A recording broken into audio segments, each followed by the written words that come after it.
going to stick with special teams for now. You wanted to specifically touch on Kadarius. Yeah, Kadarius Toney. I mean, that guy. He only keeps getting chances because he was a first-round pick and he's fast. It's ridiculous. And did he score in the Super Bowl? Did he score a touchdown? He did last year. He did. He stinks, though. He's terrible, and he's a selfish player because the Browns are losing. We're talking about his muff punt, which is one thing. How about the taunting penalty before that? The penalty was worse. That's a disgrace. You're going to screw up and muff a punt. It's going to happen. It's the undisciplined crap like that right. that's worse. It's just absurd. It's immaturity. It's why his career is where he is. And by the way, one of the Bengals beat reporters made a comment about Kadarius Toney. I can't remember who it is. Bengals beat reporter, shut up, because the Bengals drafted John Ross one pick before Patrick Mahomes. And I know they don't need Mahomes because they got Burrow. I get it. But shut up. We can't be Bengals beat reporters shouldn't be laughing at any other teams. The Bengals are 4-8 and they suck. And you suck for pointing that out. Anyway, go ahead. Sorry. I just don't. The languor there. When you get guys that just got here a second ago, and they popping off already, they getting penalties already, it says to me they feel comfortable enough to get that off. It's like going on the first date, and she got an attitude already. Talking about, hey, I hate traffic. Whoa. Why do we got to go to this restaurant? What? No. This is date one, bro. You're supposed to be on your best behavior. My thing is, it's a telltale sign that everyone that comes in to the Browns organization, whether it be a guy that came from Kansas City or a guy like John Johnson or Thornhill or any of these guys, they come in and it's almost like they treat us like these charity cases where it's like, dude, you don't need to speak for us. You need to come in and play. Like, we don't need, like, it's like trying to get a stepdad when you're 16.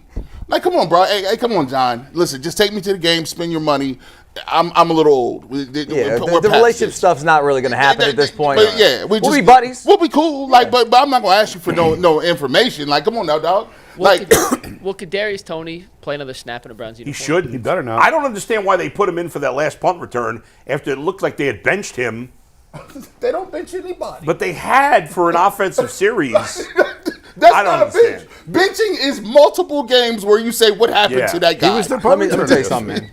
I got a buddy of mine who was a high draft pick for the Patriots, and I guess I can say his name, Cyrus Jones, Patriots, Alabama.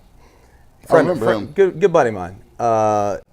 He was telling me recently about how he had some muff punt issues, right? And it was like in his head, like yips, basically. And he said he muffed this one punt, and it was like the second game in a row he did it. And the team, he's like, it was unbelievable. He's walking through the facility, and the coaches it's like a scarlet letter. They turned their back to him. I heard that about the Patriots. They said with the Patriots, if you in there messing up, jumping off sides, they don't even talk to you. The whole support staff, the people in the front office, the guy that's parking cars, they will not talk to you. Like it's like, hey, that's kind of funny. Wear that. Belichick was there, right? Wear that. I mean, it's not just him. I mean, I've had a lot of buddies that play for the Patriots. It's like if you mess up, it's like they turn their backs to you, man. That's because Belichick wants to look at the 19-year-old girlfriend he has. Oh, right? Good for him, man. Wow. Is he going to be a coach in North Carolina? But you know what? That's one way to get your attention. Oh, wow. That's a What, good way to date a get your attention. 19-year-old when you're 70? No, in terms of, because it's like, how do you eliminate mistakes? How do you, especially the undisciplined mistakes, going back to what we were talking about earlier. Because Freddie used to say, we don't coach penalties. Well, He sounded like such an idiot when he said that. But here's the thing. They do coach penalties because you let it happen. Yeah, that's right. One of my great coaches at Ohio State used to say all the time, he's like, undisciplined players coached by undisciplined coaches. Because if you are just watching your guys jump off sides or have these undisciplined penalties pre-snap, that's on you. Yeah. Because you're not holding them accountable. There are no consequences outside of the 5-yard penalty, outside the, on the field. Like, are you going to take away playing time? Are you not going to start? Are you going to not make the trip? I don't know. Yeah. Like, sometimes those things have to happen to players to actually start making better decisions. I was going to say, so how do you fix, I don't remember who the coach was. This might have been pre-Kevin. It might have been when Kevin was here. I don't remember. They had this thing. Guys kept jumping off sides on defense so much. If you jumped off sides, you were out the next play. You bench guys. You take them off the field. Miles you have to do something. It was the game against the Lions. Yeah. It was crappy weather. Miles that. jumps off sides. Somebody runs in for him, And he just looked at him. He's like, I ain't coming out. And he had to run right back up. Miles wouldn't come out of the game, which it's Miles. I get it. But it was just funny that Miles was like, I ain't coming out of the game. You ain't pulling me because I jumped offside. That's also a problem. That is. I don't like that. It's a terrible attitude. Here's how you police it. Myles Garrett has to police it. And so Greg Popovich always said, you got to be your best player has to give you the latitude to coach him hard.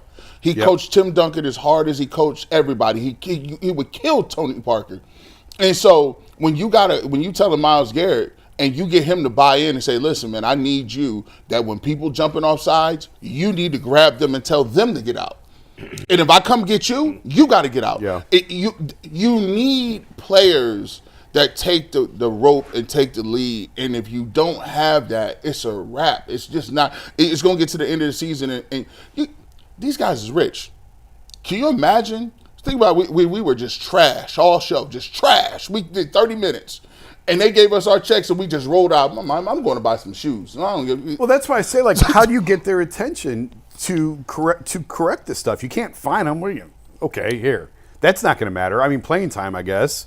But when you drill down to it, how do you correct this stuff? You have to have special people at special positions, and some of it's just luck having the right guys. And getting the right. Yeah. If you get the right people, that's why player accusation is big. That's why drafting the right person is important, because really you listen to your peers. You don't listen to the dudes up top. It's a great saving line, man. You got to get the right guys on the bus and the wrong guys off the bus. Period. And at the end of the day, if you got the wrong guys on the bus or on the team that are out there playing and they're getting the reps and they're making the mistakes and you keep letting it happen, like you have no ability to create a culture. And the thing with Myles Garrett's a great point, and I think Myles is a phenomenal player. Had a hell of a game, by the way, unblockable this past Sunday. But like, if a guy like that's not doing it and not going to self-police, then you're already doomed. That's bad. And if you're coaching different, and if you're coaching guys differently, it was one play I noticed a couple of years. I don't want to make this scenario, but I'm just saying. It's more just pointing out, hey, the star players have to be. That's right. Coaches on the field, essentially. And star players that don't have help, that don't believe that they're going to get them help, they get beat down. You start to say, you know what, I'm gonna just.